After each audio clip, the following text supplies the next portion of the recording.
ओम श्री गणेशाय नमः। वक्रतुंड महाकाय सूर्यकोटि संप्रभा निर्विघ्नं कुरु मे देव सर्वकार्येषु सर्वदा।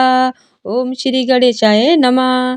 तो आज की वीडियो में आप लोग सुनेंगे संकष्टी चतुर्थी व्रत कथा। संकष्टी गणेश चतुर्थी व्रत करने से घर परिवार में आ रही विपदा दूर होती है। कई दिनों से रुके मांगलिक कार्य संपन्न होते हैं तथा भगवान श्री गणेश असीम सुखों की प्राप्ति कराते हैं। माह की किसी भी चतुर्थी के दिन भगवान श्री गणेश की पूजा के दौरान संकष्टी गणेश चतुर्थी व्रत की कथा पढ़ना अथवा सुनना जरूरी होता है। पौराणिक एवं प्रचलित श्री गणेश कथा के अनुसार एक बार देवता कई विपदाओं में घिरे थे। तब वह मदद मांगने भगवान शिव के पास आए। उस समय शिव के साथ कार्तिकेय तथा गणेश जी भी बैठे थे। देवताओं की बात सुनकर शिव जी ने कार्तिकेय व गणेश जी से पूछा कि तुम में से कौन देवताओं के कष्टों का निवारण कर सकता है। तब कार्तिकेय व गणेश जी दोनों ने ही स्वयं को इस कार्य के लिए सक्षम बताया। इस पर भगवान शिव ने दोनों की परीक्षा लेते हुए कहा कि तुम दोनों में से जो सबसे पहले पृथ्वी की परिक्रमा करके आएगा वही देवताओं की मदद करने जाएगा। भगवान शिव के मुख से यह वचन सुनते ही कार्तिकेय अपने वाहन मोर पर बैठकर पृथ्वी की परिक्रमा के लिए निकल पड़े। परंतु गणेश जी सोच में पड़ गए कि वह चूहे के ऊपर चढ़कर सारी पृथ्वी की परिक्रमा कैसे करेंगे। इस कार्य में उन्हें बहुत समय लग जाएगा। तभी उन्हें एक उपाय सूझा।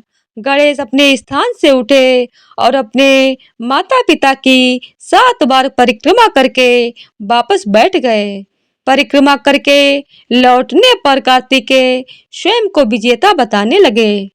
तब शिव जी ने श्री गणेश से पृथ्वी की परिक्रमा न करने का कारण पूछा।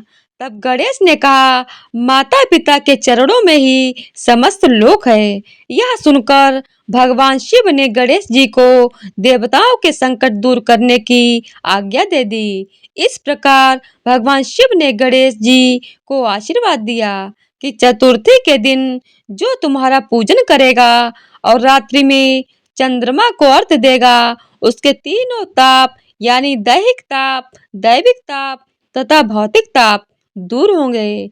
इस व्रत को करने से व्रतधारी के सभी तरह के दुख दूर होंगे और उसे जीवन के भौतिक सुखों की प्राप्ति होगी। चारों तरफ से मनुष्य की सुख समृद्धि बढ़ेगी। पुत्र पौत्रादि धन ऐश्वर्य की कमी नहीं रहेगी। संकष्टी चतुर्थी की दूसरी कथा। एक समय की बात है, राजा हरिश्चंद्र के राज्य में एक कुम्हार था। वह मिट्टी के बर्तन बनाता, लेकिन वे कच्चे रह जाते थे। एक पुजारी की सलाह पर उसने इस समस्या को दूर करने के लिए एक छोटे बालक को मिट्टी के बर्तनों के साथ आमा में डाल दिया। उस दिन संकष्टी चतुर्थी का दिन था। उस बच्चे की माँ अपने बेटे के लिए परेशान थी। उसने गणेश जी से बेटे की कुशलता की प्रार्थना की। दूसरे दिन जब कुम्हार ने सुबह उठकर देखा तो आबा में उसके बर्तन तो पक गए थे, लेकिन बच्चे का बाल बांका भी नहीं हुआ था। वह डर गया और राजा के दरबार में जाकर सारी घटना बताई। इसके बाद राजा ने उस बच्चे और उसकी माँ को बुलवाया तो माँ ने सभी तरह के विघ्न को दूर करने वाली संकष्टी चतुर्थी का वर्णन किया। इस घटना के बाद से महिलाएं संतान और परिवार के सौभाग्य के लिए संकट चौथ का व्रत रखने लगीं। संकष्टी चतुर्थी की तीसरी कथा। एक समय की बात है कि विष्णु भगवान का विवाह लक्ष्मी जी के साथ निश्चित हो गया। विवाह की तैयारी होने लगी। सभी देवताओं को निमंत्रण भेजे गए, परंतु गणेश जी को निमंत्रण नहीं दिया गया। कारण जो भी रहा हो, अब भगवान विष्णु की बारात जाने का समय आ गया। सभी देवता अपनी पत्नियों के साथ विवाह समारोह में आने लगे। उन सब ने देखा कि गणेश जी कहीं दिखाई नहीं दे रहे हैं। तब वो आपस में चर्चा करने लगे कि क्या गणेश जी को न्योता नहीं दिया गया है या स्वयं गणेश जी नहीं आए।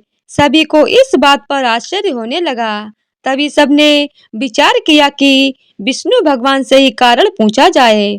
विष्णु भगवान से पूछने पर उन्होंने कहा कि हमने गणेश जी के पिता भोलेनाथ महादेव को न्योता भेजा है। यदि गणेश जी अपने पिता के साथ आना चाहते तो आ जाते, अलग से न्योता देने की कोई आवश्यकता नहीं थी।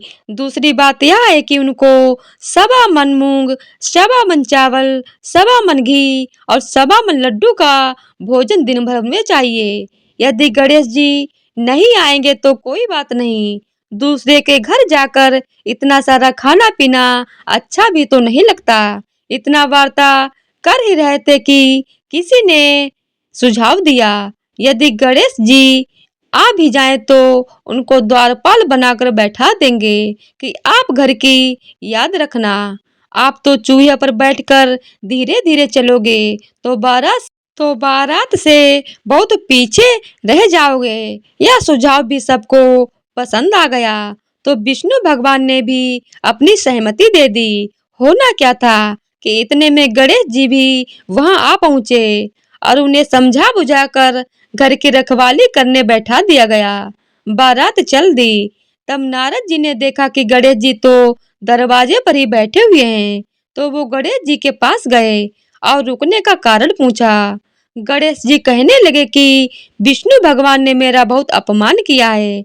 नारद जी ने कहा कि आप अपनी मूषक सेना को आगे भेज दें तो वह रास्ता खोद देगी, जिससे उनके वाहन धरती में धंस जाएंगे। तब आपको सम्मान पूर्वक उन्हें बुलाना पड़ेगा।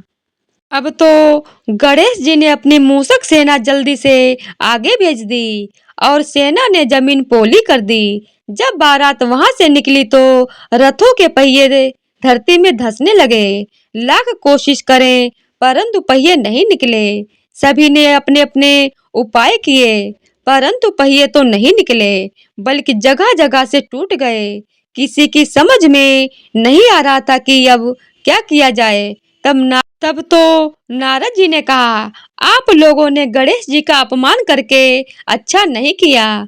यदि उन्हें मनाकर लाया जाए तो आपका कार्य सिद्ध हो सकता है और यह संकट टल जाएगा। शंकर भगवान ने अपने दूत नंदी को भेजा और वे गणेश जी को लेकर आए। गणेश जी का आदर सम्मान के साथ पूजन किया। तब कहीं रथ के पहिए निकले। अब रथ के पहिए निकल तो गए परंतु वे टूट फूट गए थे तो उन्हें सुधारे कौन। पास के खेत में खाती काम कर रहा था, उसे बुलाया गया। खाती अपना कार्य करने के पहले श्री गणेशाय नमः कहकर गणेश जी की वंदना मन ही मन करने लगा। देखते ही देखते खाती ने सभी पहियों को ठीक कर दिया।